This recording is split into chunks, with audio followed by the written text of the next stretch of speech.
What are we discussing on today's podcast, you ask? Well, we got to discuss that D-back shellacking to the St. Louis Cardinals. What went right? What went wrong in the blowout courtesy of Madison Bumgarner? A little sneak preview. And then we got to preview that series against the San Diego Padres because Fernando Tatis Jr. is back and will be making his return in that first game of the series. So we got to discuss all that, break it down on today's Locked on Diamondbacks podcast. You are Locked on Diamondbacks, your daily Arizona Diamondbacks podcast, part of the Locked on Podcast Network, your team every day.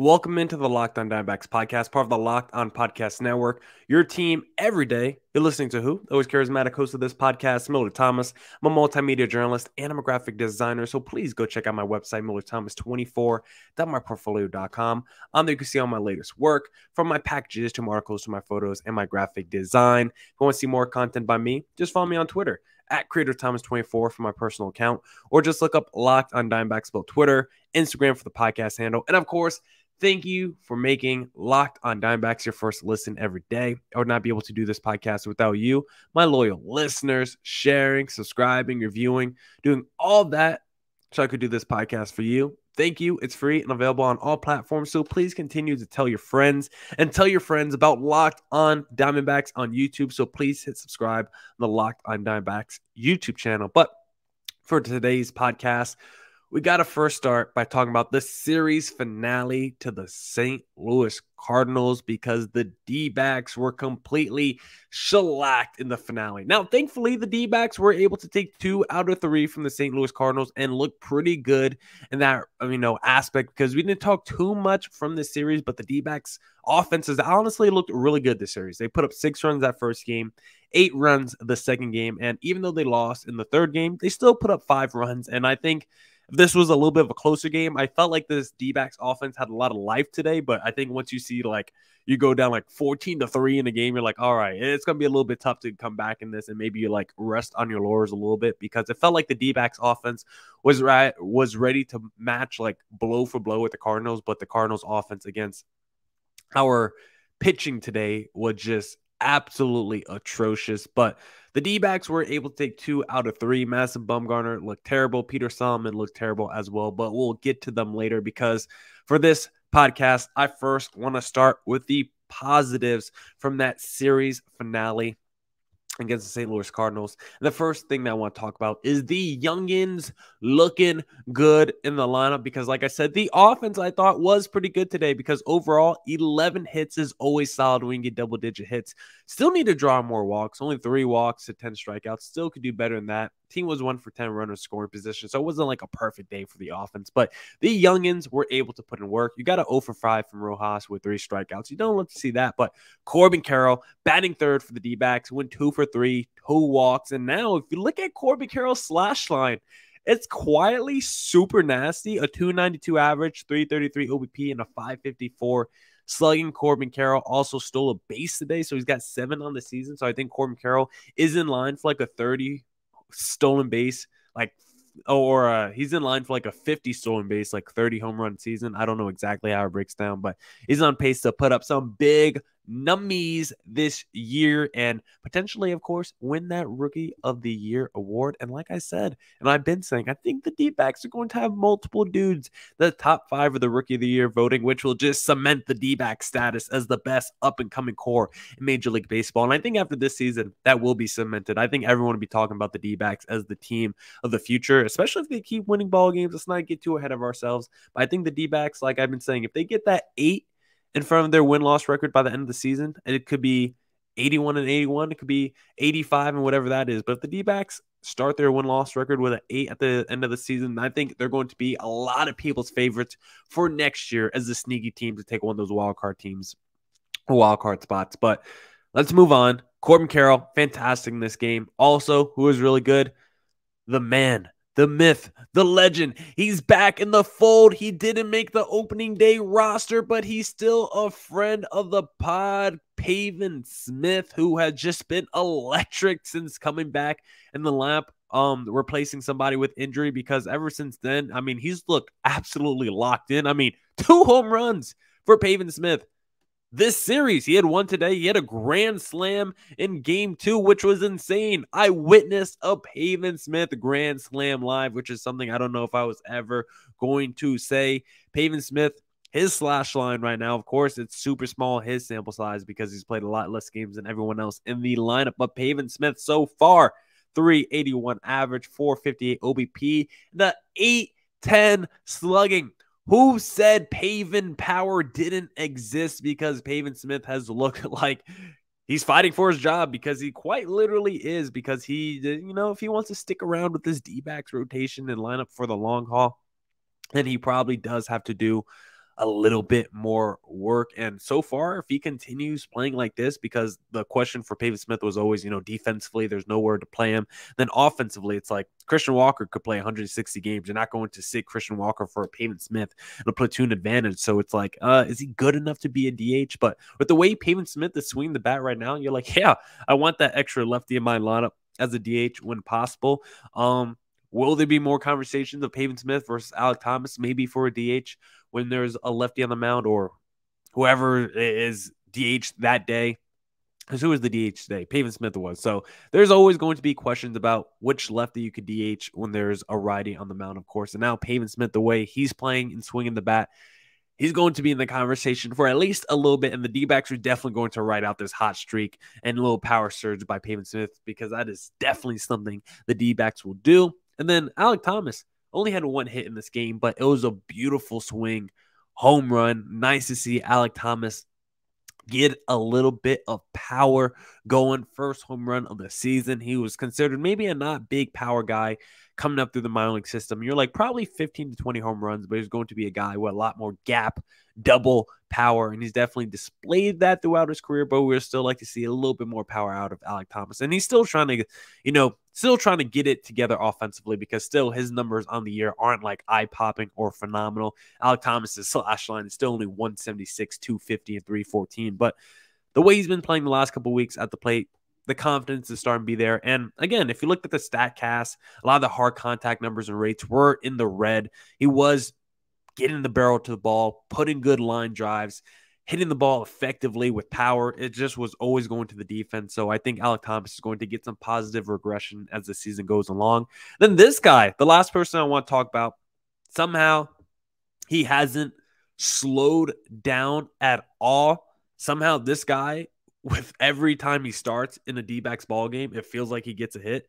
Geraldo Perdomo continues to just be the most impressive player maybe from the early start of the season for the D-backs, because his slash line now is 375, 474, 594, and it's like, how is he this hot? Where is this coming from for Geraldo Perdomo? Of course, he's not going to play every game for the D-backs, but him and Nick Ahmed have just been a blessing for the D-backs this season. It feels like Perdomo gets a hit in every game, and he definitely doesn't, but Perdomo had just been insanely hot for I don't know what reasons. Like, I need to do a deep dive into Perdomo's numbers to see if he's chasing less, to see if there's like a certain pitch he's just been locking in on and crushing this year, because Perdomo, I mean, just from a confidence standpoint, looks a lot better right now and looks a lot more matured than he has. And Perdomo is still someone that's super young, 23 years old, and then he's 23. This is his 3rd season in Major League Baseball. So I'm not going to say the sky's the limit for Perdomo, because I don't think he's going to turn into a superstar shortstop, but is there still more untapped potential with him? Can he be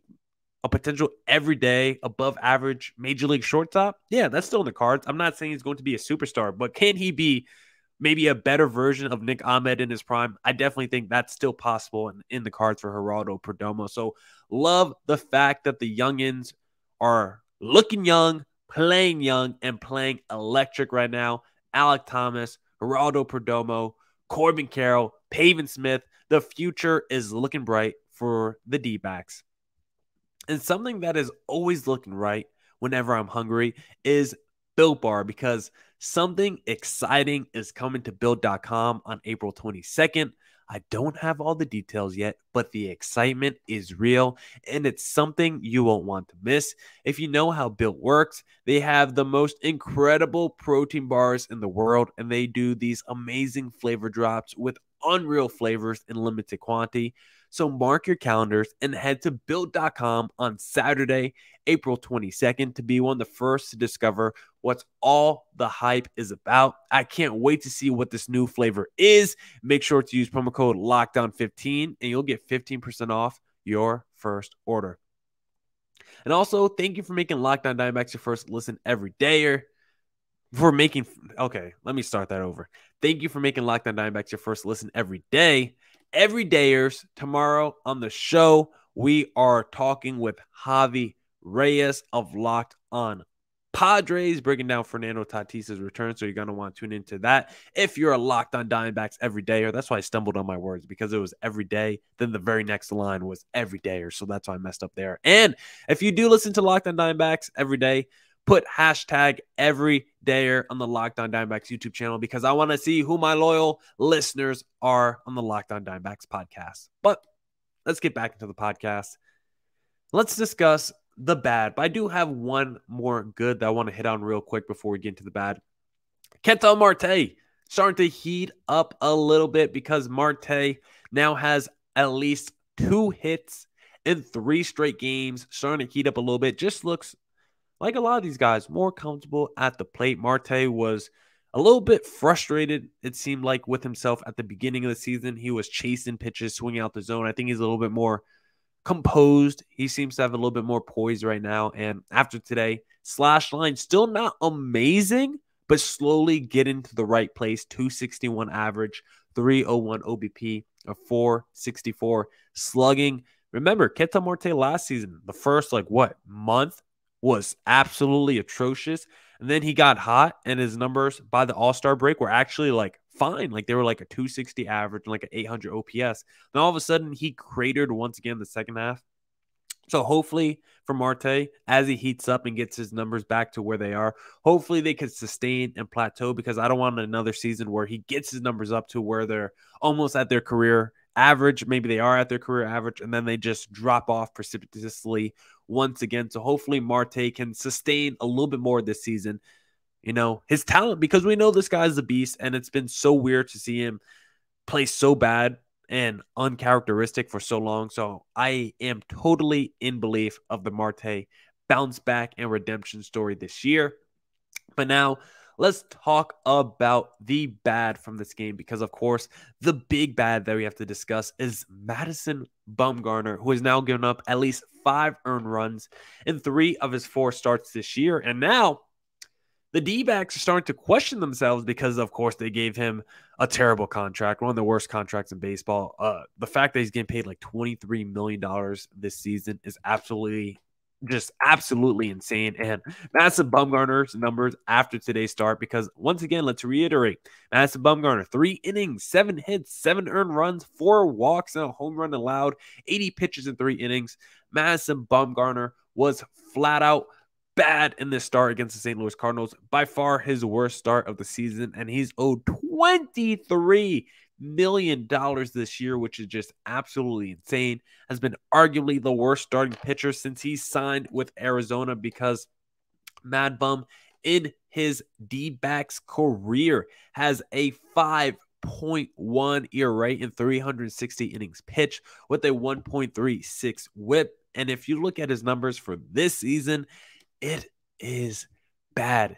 After today's start, he has a 10.26 ERA with a 2.4 whip, just doing stuff that's actually unbelievable when you look at those stats. And the D-backs are now questioning themselves, because they are wondering, should Madbum be in the next start? Does he have to be skipped in the rotation? Because Bumgarner, we've talked about his lack of velocity. Maybe it was some arm fatigue. Maybe he has an injury that we don't know about. They always talk about how he has to build up arm strength after every start, and it's going to get better. Guys, we're 4 seasons in.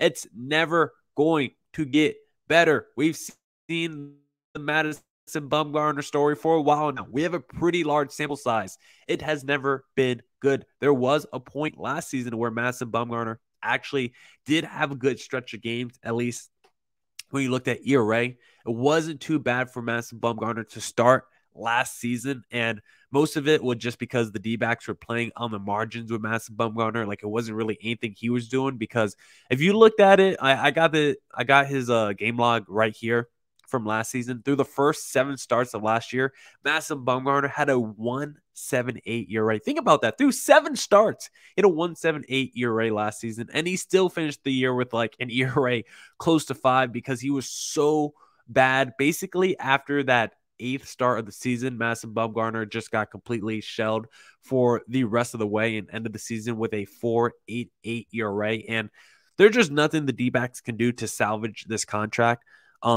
At least if you think of Madison Bumgarner as a rotation starter, I think the only way you can salvage this deal is if you treat Madison Bumgarner like a Caleb Smith. You put him in the bullpen and you use him as a potential long reliever. A guy like Dre Jameson, the D-backs like to make him go like 3.5 innings. Like, if you're going to make him go 3.5 innings, then bring Madison Bumgarner out, and maybe he goes another 2 innings. The issue is Madison Bumgarner likes to give up runs early. Like I always say, it feels like opposing teams are starting with a 2.5-run lead when Madison Bumgarner starts. And Madbum today gave up 3 runs in the first inning, which just perfectly executes and illustrates my point. So for the D-backs, skip this next Madbum rotation start. Put someone else up, because, listen, I would love, of course, ideally, the rotation that we wanted entering the season. Gallen, Kelly, Davies, I should say, Dre Jameson, and Ryan Nelson. And maybe we're getting close to that because of how bad Madbum has looked. But I do feel like with how the D-backs have used Dre Jameson, they want to put him back in the bullpen as well. So maybe you get a Madbum and a Dre Jameson in the bullpen, Davies in the rotation, and then maybe it's not too early to call up Brandon Pfaadt.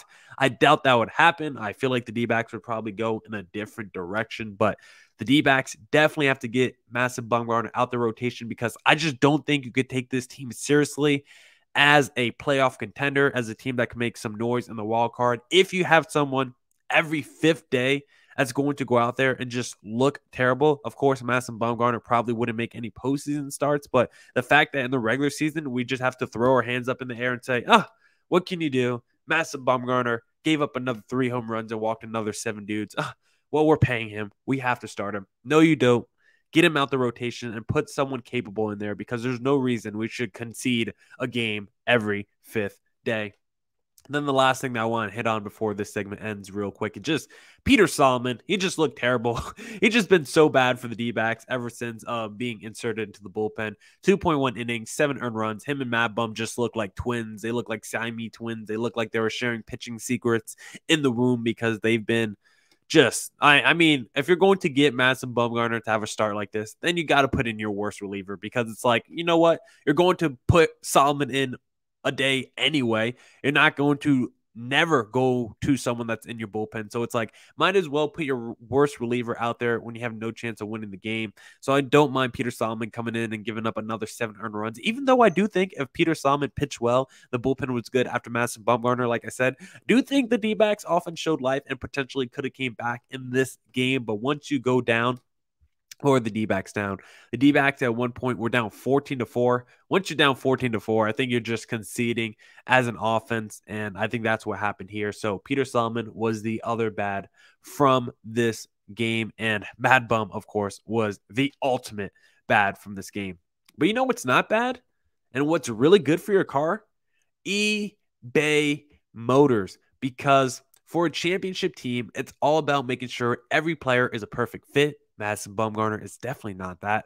It's the same when it comes to your vehicle. Every part needs to fit just right. So the next time you need parts and accessories, head to eBay Motors. With eBay Guaranteed Fit, you can be sure every part you need fits right the first time around. Just add your ride to My Garage and look for the green check to know the part will fit or your money back, because just like in sports, confidence is the name of the game when you shop on eBay Motors. And with over 122 million parts to choose from, you will be back in the game in no time. After all, it's easy to bring home a win when the right parts are guaranteed. Get the right parts, the right fit, and the right prices on ebaymotors.com. Let's ride. Eligible items only. Exclusions apply. All right, let's get back into the podcast. Let me bring up my name. Okay. And for this next part, let's do a little deep dive and preview against the San Diego Padres because we got I actually looked up how many games, 4-game series against the San Diego Padres. Typically, I don't know how many games it is, but I was like, let's do some real research today because typically when I do the preview, sometimes I just look at one game, in advance. But I want to talk about a little bit of the next 4 games and actually give a prediction. I think I want to start doing predictions and like keys to the series and telling you what has to happen, what doesn't have to happen for the D-backs to win. So let's do that with today's segment because D-backs versus Padres, 4-game series, as I just said, and the D-backs need to go at least 2-2. I don't think the D-backs have to win series against the Dodgers and Padres, but they can't lose series against those teams. And another 4-game series against the Padres where you won't face them again until August, just like the Dodgers. If you could go 2-2 in this series after going 1-1 in your first series, that will look very nice because that will mean you will have a winning record against both the Padres and Dodgers cumulatively on the year, which is insane because, again, cumulatively last year, the D-backs were 10-28 against those teams. And so far, if the D-backs get split here, they would have a winning record cumulatively against those two teams. So that's what we're rooting for here. My loyal listeners, I don't know what you guys want to be called. D-backs fans, I don't know. We got to come up with a name for the listeners of the Locked on Diamondbacks podcast, like Millard Hive. I don't know. Millard Mania? The Millard Maniacs? I don't know what you guys want to be called. We can workshop it. You can give me suggestions over on Twitter at CreatorThomas24 or at the Locked on Diamondbacks Twitter, of course. But for the D-backs, this series sets up really nicely because we talked about entering the Cardinals series.